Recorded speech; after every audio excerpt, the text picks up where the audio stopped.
Welcome to the Slop Farm. Enjoy the video. You start by assembling the essentials and writing the first lines of code. Install Android Studio or Xcode and clone a lightweight template, then add the chosen image pipeline, CPU, GPU, or nnappy/metal so you can test performance. Once set, integrate a basic camera module and a simple image loader to pull photos into memory.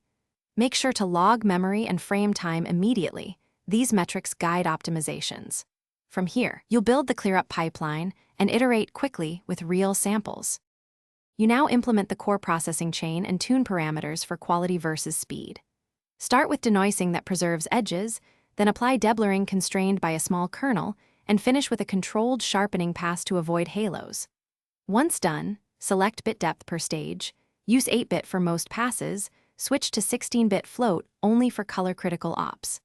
Make sure to apply ROI cropping and adaptive scaling so you process minimal pixels. This reduces latency while preserving perceived clarity.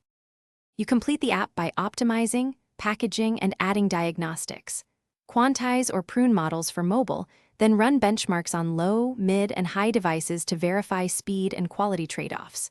Once stable, build export options, compressed formats for storage and lossless for editing.